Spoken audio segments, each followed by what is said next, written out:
เนาะแล้วก็สิมอบเนาะเงินจำนวน10 ล้านเนาะห่อนกับทางเบาเตียงเพิ่นเพื่อสืบต่อเฮ็ดเรื่องหลังคาเนาะเพราะว่าทางเบาเตียงก็ได้สั่งหลังคาไปแล้วเนาะคือว่าสั่งมาจากแดนไกลพวกพี่น้องผู้สั่งมาแต่ไสเดี๋ยวไปถามเพิ่นนำกันขอแนะนำตัวอีกคนหนึ่งเด้อบุญชื่อว่าบุญสารวัตรเด้อเป็นในนามสะพานบุญทีมงานกับเบาเตียงนั่นแหละเนาะขึ้นมาสมทบเพราะว่าทางบุญเองมีทางเอื้อใหญ่ใจดีเพิ่นอยู่ทางต่างประเทศเพิ่นชื่อว่าเอ้ยน้อยเด้อเพิ่นฝากเงินมา10 ล้านเนาะไปเฮ็ดสมทบไปเทือนพี่น้องนั่นแหละเนาะทางบุญก็สิได้มอบกับทางให้ทางเบาเตียงเพิ่นเนาะไปใช้จ่ายส่วนเรื่องเงินซ่านี่แหละเนาะทางเฮาก็สิอยู่นำกันนี่แหละจนพุ่นแหละเนาะต้นนครเบื่อหูจัก เป็นเงินทางไอ้น้อยเพิ่นอยู่ทางต่างประเทศพุ่นแหละพี่น้องเนาะสิมอบให้กับทางพ่อหลวงพ่อใหม่ทางเบาเตียงเอาไว้จ่ายค่าแผ่นอะลูซิเนาะผมอื่นกันมาเลยพี่น้องเนาะเป็นจำนวนหนึ่ง10 ล้านกีบเนาะอยากให้ทางพ่อเนาะขอบใจทางเอ้ยน้อยเพิ่นเด้อเพิ่นก็ทั้งมุกทั้งใจอยากซอยทั้งครอบครัวน้องและเห็นก็พี่ต้นสงสารเนาะอยากซอยทั้งน้องเรื่องสงสารเด้อฝากขอบใจเพิ่นแน่เนาะขอบใจเด้อไอ้น้อยที่ช่วยเหลือน้องซื้อลูกชิ้นใส่เฮือนให้น้องกันอยู่ความเจ็บอย่าได้ความไข้อย่ามีขอให้มีสุขภาพแข็งแรงขายสิ่งใดขอให้ได้ขายสิ่งนั้นขอให้มีคนอุดหนุนหลายๆเด้อขอบใจพี่น้อง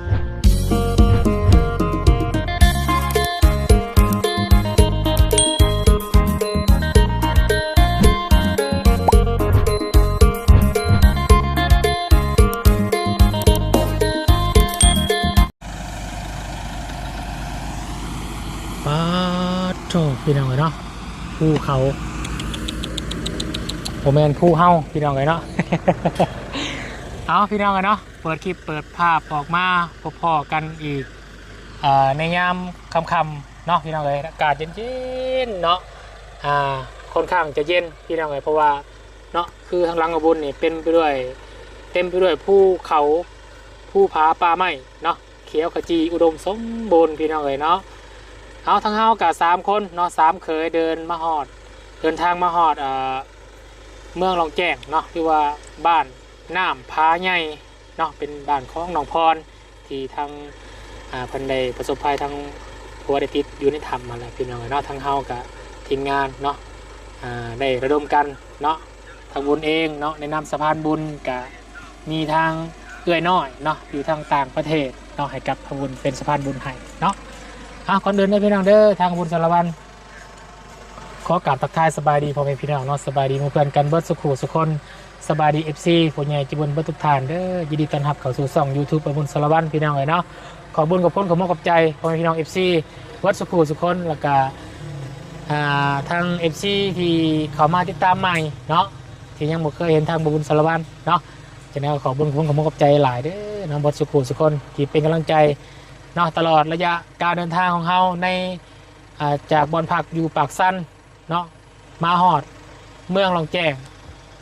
บ้านน้ำพาใหญ่เนาะใส่เวลา9 ชั่วโมงพี่น้องเอ้ยป๊าดโชพักผ่อนกันเล็กน้อยเนาะอย่างไรกะโอ้ดีมุกดีใจทางบนเองเนาะได้มาฮอดจอดถึงแล้วเนาะคนอื่นก็ต้องขอขอบคุณขอบใจทางเอ้ยน้อยเด้อเอ้ยน้อยจากต่างประเทศเนาะที่ไปเหนื่อยเสียใจทางบุญเป็นสะพานบุญให้เนาะเดี๋ยวบุญกับจิไปแจ้งเนาะทางทีมงานแล้วก็แจ้งทางน้องพรเพื่อนเนาะไปพี่น้องเดี๋ยวไปหาไปชมกันอยู่บ้านน้องพ่อนำกันไปโถห่วงไงไพศาลพี่น้องเลยเนาะไปปับปาโถไปไหนเดี๋ยวโอ้ยพี่น้องเลยเนาะมาฮอดจอดถึง สบายดีเนาะสบายดีจ้ะต้องตื่นเต้นพี่น้องเลยเนาะครั้งแรกมาปุ๊บก็เห็นน้องเพิ่นนั่งอยู่ริมทางเพิ่นก็งงแหละว่าไผดิว่าซั่นเนาะคือตอนนี้ก็กำลังสิเข้าไปหาน้องเพิ่นในหลังรถก็เต็มไปด้วยปูนพี่น้องเลยปูนมาเตียงเพิ่นสร้างปูนเนาะปูนแดงปูนเขียวว่าซั่นไปให้สร้างเพิ่นเนาะทางรถบ่เตียง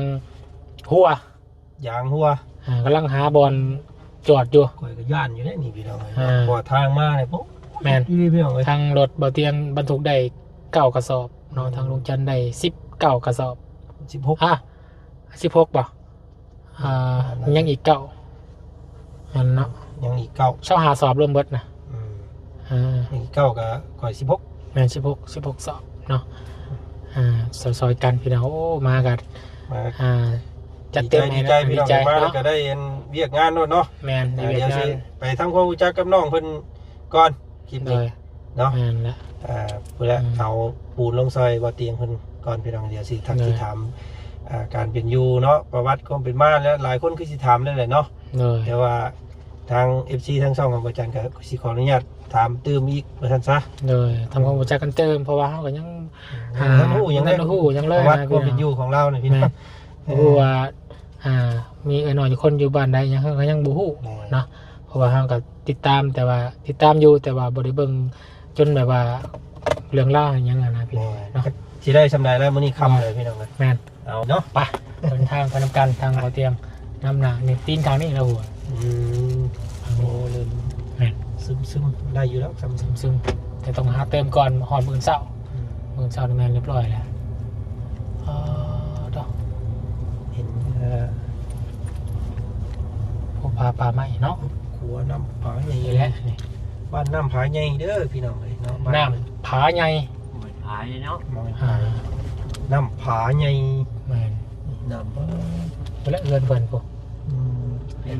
นรถทีมงานทางบ่อกินขึ้นไปโอเคเต็มรถโอเคปูนเพิ่นว่าขึ้นยากบอกทางแบบประมาณนั้นแน่เนาะจะว่าแม่จะงูแล้วได้สักจับ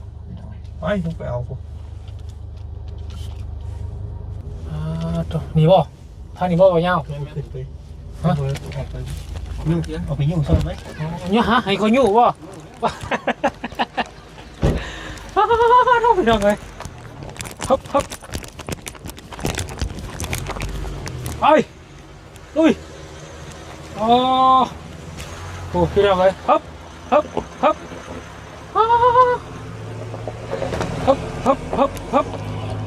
โอ้เสียงอื่นเลยพี่น้องเลย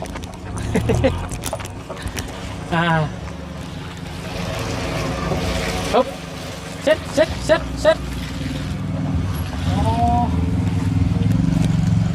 เห็นแต่ในคลิปพี่น้องเลยเนาะโชว์จอดเชิงระบาดนี่พี่น้องเลยเนาะมองได้ดิเฮือนเพิ่นพี่แมนมอนนี่แหละเอ้าโมแมนพี่น้องเลยล้างฝุ่นเนาะเอาเนาะให้ทางบ่เตียงมันลงปูนยังก่อนพี่น้องเลยจังทำความจับน้องเพิ่นตึกเนาะโชว์พี่น้องเนาะมาเห็นตัวจริงแบบวิวทิวทัศน์บทธรรมดาเด้อพี่น้องเด้อพร้อมมีเสียงนักห้องเนาะยามมื้อแลงพี่น้องเอ้ยเฮ็ดให้คิดฮอดบ้านจ่อยๆไว้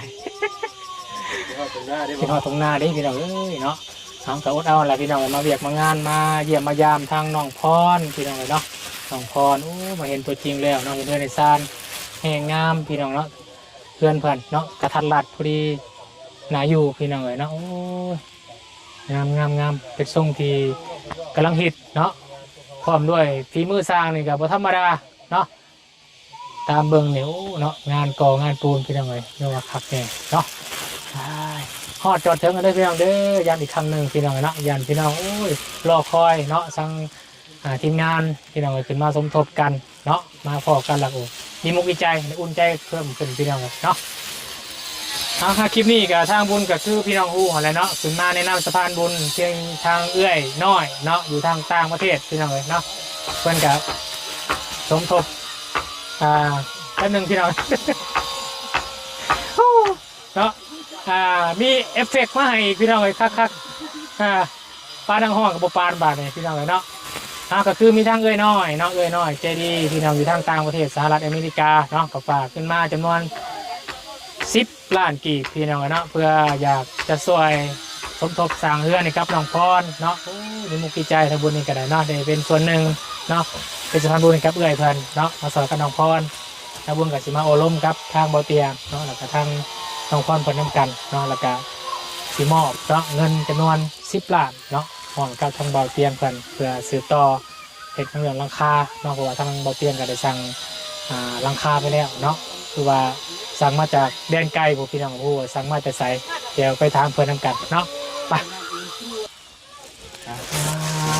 เอา สบายดีเด้อ สบายดีพี่น้องสบายดีโอ้ยขอนั่งใกล้ จะถึงแล้ว แม่นน้องพรขอฟังเสียงโอ้ยให้พี่น้องคือเสียงหวานจ่อยๆฟังแต่ในคลิปเนาะ มา แม่น เปิดเข้ม เข้มบ่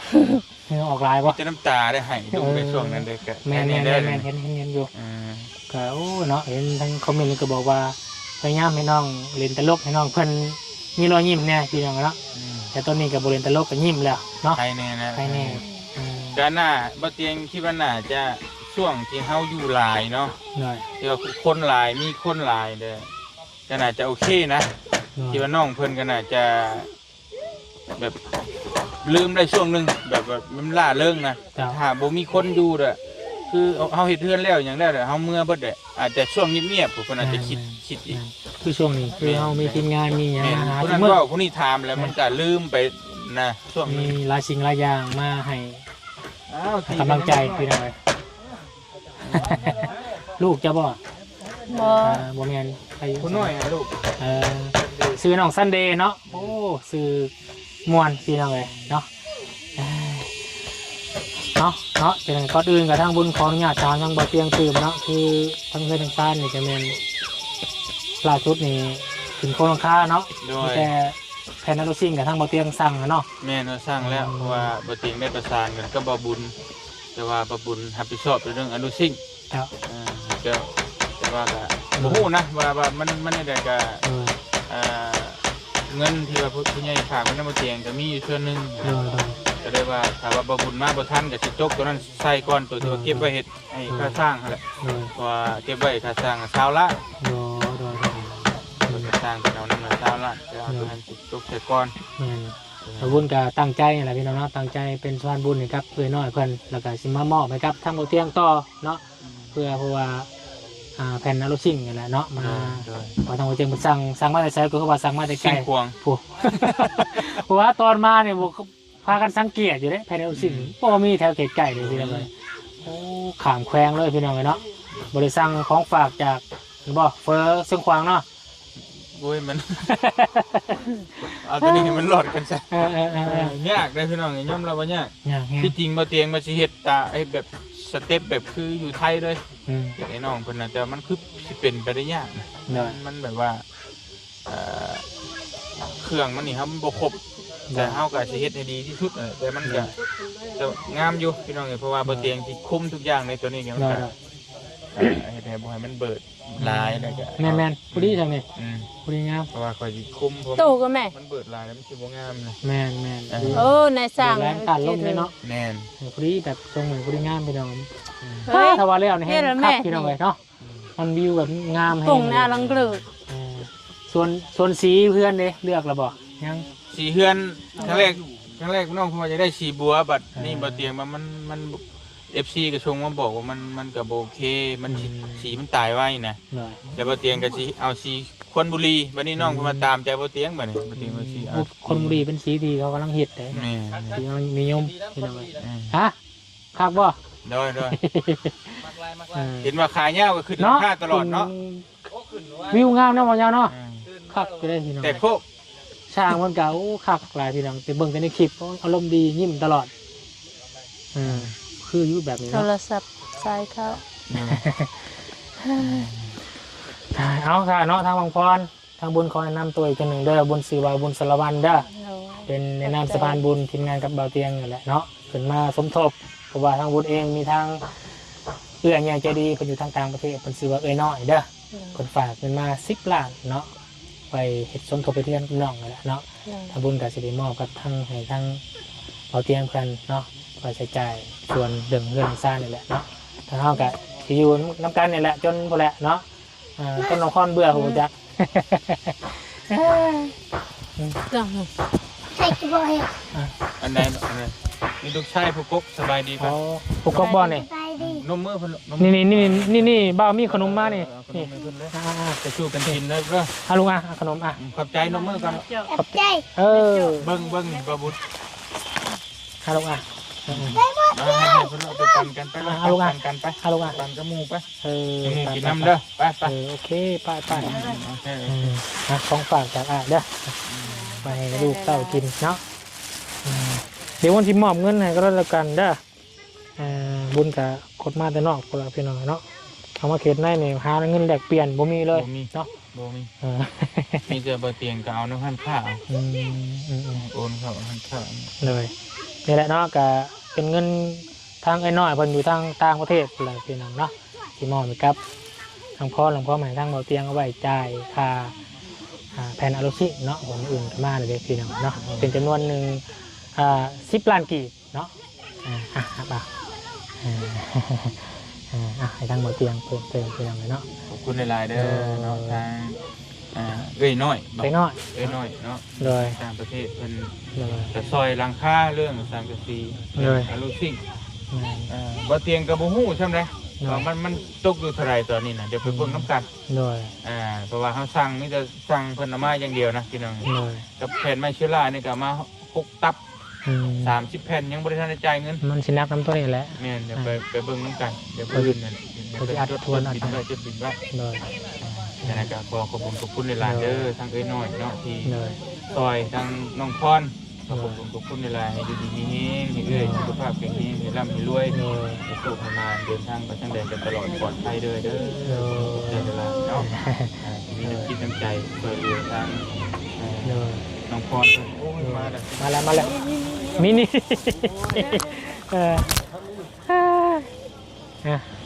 ที่น้องพรมา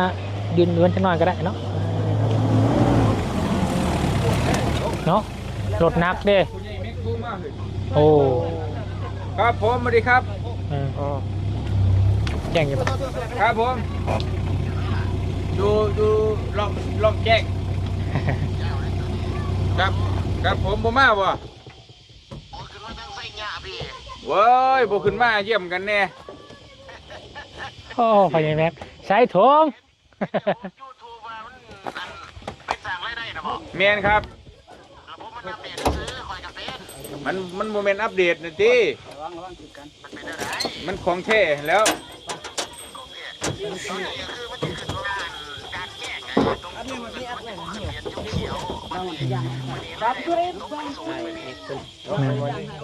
ครับมันโมเมนต์ทั้งสั้นนะมันบ่ได้เลยนะพี่น้องพ่อน้อยนึงพี่น้องกันนะก่อนจบคลิปเนาะทางบนเองก็อยากให้ทางพรเนาะขอบใจทางเอ้ยน้อยเพิ่นเด้อเพิ่นก็ตั้งมุกตั้งใจอยากซอยทั้งครอบครัวน้องและเห็นก็พี่ต้นสงสารเนาะอยากซอยทั้งน้องเรื่องสงสารเด้อฝากขอบใจเพิ่นแน่เนาะขอบใจเด้อน้อยที่ช่วยเหลือน้องซื้อลูกชิ้นใส่เฮือนให้น้องกันอยู่ความเจ็บอย่าได้ความไข้ยันขอให้มีสุขภาพแข็งแรงขายสิ่งใดขอให้ได้ขายสิ่งนั้นขอให้มีคนอุดหนุนหลายๆเด้อขอบใจพี่น้องเลยเนาะแป๊บนึงมามันก็บริยนเนาะ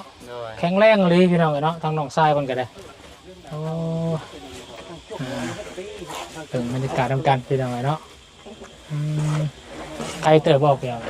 ใครเติบบอกใกล้ๆนี่นะอันนี้แม่พนักดินมาเข่าเพื่อนเนาะก่อนจะเทพื้นเทพื้น7 โมงเลยพี่น้อง7 โมงย่างทั้งหมดยังบ่มือแม่ยามนี่นานคำเนาะถูกทางด่านโคลังคาเขากะ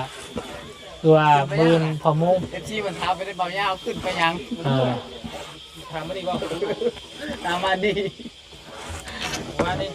ขึ้นเรื่องรายละเอียดเนาะว่าคอยก็จะขึ้นน้ำเจ้าอยู่แต่ว่าคอยขึ้นบ่ได้มักขนาดมุมสูงคอยในพี่น้องเบิ่งเนาะ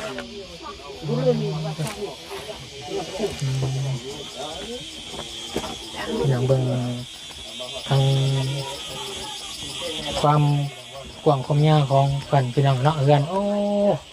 ทางด้านข้างพี่น้องเนาะสายภูพี่น้องเลยคัก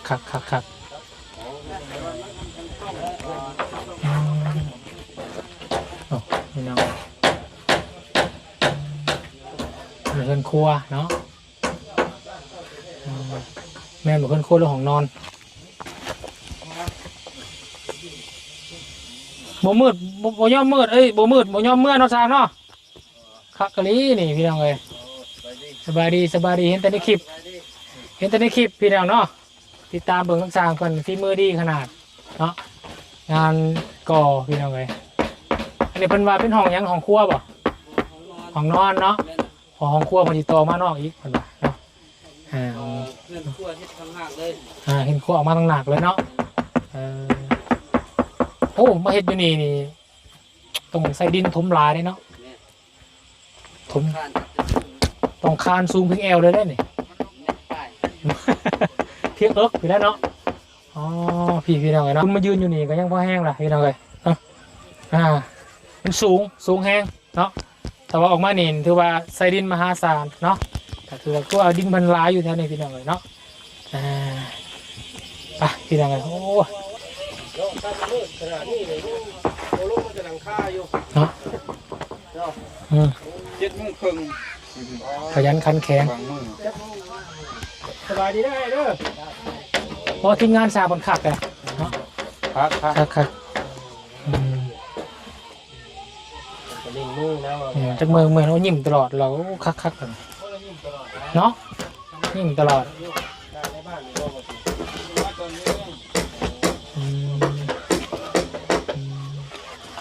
ทำมาเลยถึงเมื่อเนาะทำมาแล้วเมื่อ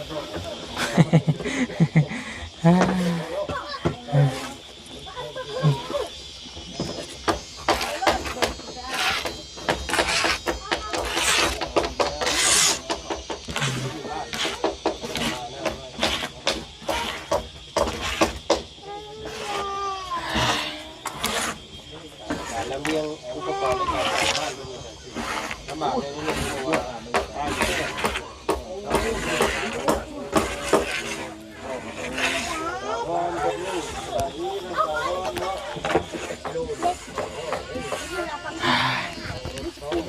โอเคพี่น้องเนาะทางบุญกะจะได้ขออนุญาตเนาะจบคลิปลาพี่น้องเพียงสนิทก่อนเนาะก่อนอื่นพี่น้องทางบุญกะขอบุญขอบคุณขอบใจเนาะทางน้อยเพิ่นที่อยู่ทางต่างประเทศเนาะเพิ่นก็เป็นคนหนึ่งที่มีจิตใจที่อยากจะซอยทางครอบครัวทางพ่อเพิ่นเนาะโดยเงินจำนวน10 ล้านกีบพี่น้องเนาะสมทบเรื่องเพื่อนหรือว่าโครงหลังคาเนาะทางบ่เตียงก็ได้สั่งไปแล้วบุญกะมอบให้กับบ่เตียงคนไปเนาะเพราะว่าบ่เตียงสั่งไปแล้วเนาะก็ให้เพิ่นจัดการเลยเนาะแล้วก็มันก็บ่ต้องหลายขั้นตอนพี่น้องเนาะมืออื่นพังเมืองน้ำกันเนาะว่าสิมาจากงงแผนโดยสิ่งคือว่ามาแต่สิ่งควางผมพี่น้องเลยเนาะจะได้กระแต่ได้เพียงได้เนาะขอกระเบื้องพุ่งกระใจทางน้อย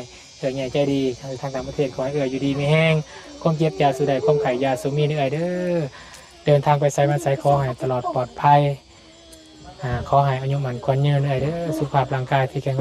แรงเนาะเดินทางไปไซมาไซให้ตลอดปลอดภัยแล้วก็สิ่งสำคัญกับสุขภาพนั่นแหละเนาะสุขภาพร่างกายขอให้อยู่ดีไม่แห้งมันเงินเด้อเนาะตื่นเต้นหลายบนกันเลยเนาะครั้งแรกที่ได้มาอยู่จุดนี้เนาะเห็นแต่ในคลิปแล้วก็บอกพิษบอกถึงไงพี่น้องเลยเนาะอยู่ดีแม่มาสุขคนสบายดีเด้อพี่น้องเด้อไปดีใจ